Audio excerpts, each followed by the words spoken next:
These are my 3 favourite long shot bets for the World Cup. Now, these ones are probably my favourite yet, and I know I say that a few times here and there, but these are genuinely unbelievable. So, getting into the first one, the first pick of today's video is going to be Bruno Fernandes for the Golden Ball. Now, you're probably wondering, okay, why Bruno? You've got much better players in Elise, Yamal. Yes and no. So these are the stats, obviously, or the facts as well. So obviously Bruno Fernandes right now, he is in the absolute form of his life. He's playing the best football he's played in his career, probably. You know, unfortunately, for Man United's sake of things, they're not competing in any competitions last season. Otherwise, Bruno really would be up in them talks for Ballon d'Or, I feel like, because the way he's playing is unbelievable. Second of all, he is the true functional focal point of Portugal. You know, a lot of casual fans and media headlines will really focus on Cristiano Ronaldo and his final World Cup run. But, you know, this is Bruno Fernandes' side, and it is built, you know, around him, I feel like. He is the team's primary engine, you know, if we look at any of Portugal's recent games.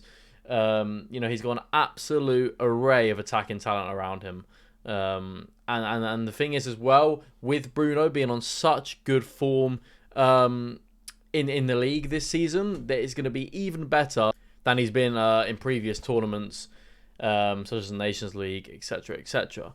So, again, obviously, historical voting trends for the Golden Ball. I've said this in a previous video when I mentioned that Pedri's a good underdog bet. Again, for bets like this, you know, 20 to 1, I always advise, you know, this is not financial advice. Please always, you know, invest and bet at your own risk. But I always do think you should put lower stakes on these high odds, because you should, you know, spread your money everywhere, because I think there's a few candidates at high odds like this that really could pull through. But what I was saying anyway is historically, there has been a trend of midfielders and the real enabler in the team winning the Golden Ball. For example, Messi won it. Obviously, at the last World Cup, he was the absolute, you know, enabler of that team. He was the man for Argentina. You had Modric, 2018. You had Lionel Messi, 2014.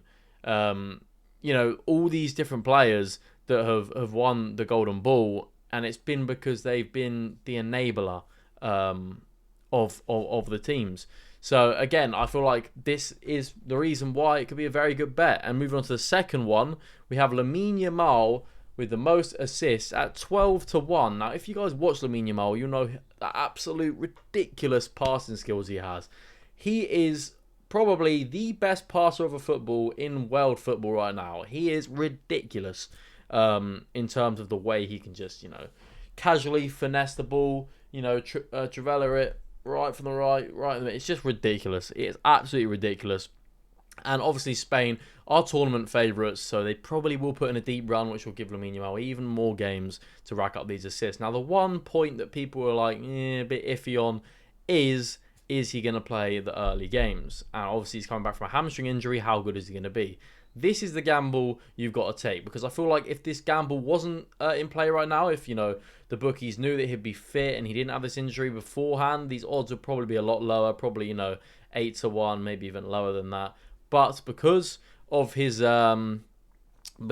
injury as of late, this is the reason you're getting these value odds. He has a highly favourable group stage if he does, in fact, you know, play the early games. They've got a group consisting of Cape Verde, Saudi Arabia, and Uruguay. You know, 3 games where Lamine Yamal could easily rack up a few assists. So I feel like, you know, coming back off an injury as well, I feel like he will take up that creative role more than, you know, the explosive, you know, goal-scoring role, potentially. It's just me guessing.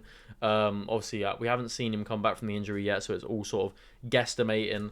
But he's shown his elite creativity in tournaments in the past. Obviously, Lamine Yamal was the top assist maker, I guess we'll say, at the Euros with 4 assists last time. So again, we've watched this and we've seen how good he can be if he's fit. But that's the main caveat here, if he's fit. Now, the final one of this video, I've mentioned it before, I'm going to mention it again. It's Rafinha for the Golden Boot at 30 to 1. These odds are disgracefully valued. Like, it should be much lower. He is going to be the focal point for Brazil. everything, you know, Brazil are doing, and he is going to be the main man that's going to either take Brazil to the World Cup final or be the reason that Brazil exit early. Vini Jr. hasn't showed up for Brazil. That's a fact. He has just not shown up for Brazil in recent times. Neymar, he is getting on. He's getting old. He's not going to be able to show up the same he would have 10 years ago. Now, who does that lie on then? Cunha? Nah, I don't really see him playing as vital of a role as Rafinha, although I do think he'll be relatively good.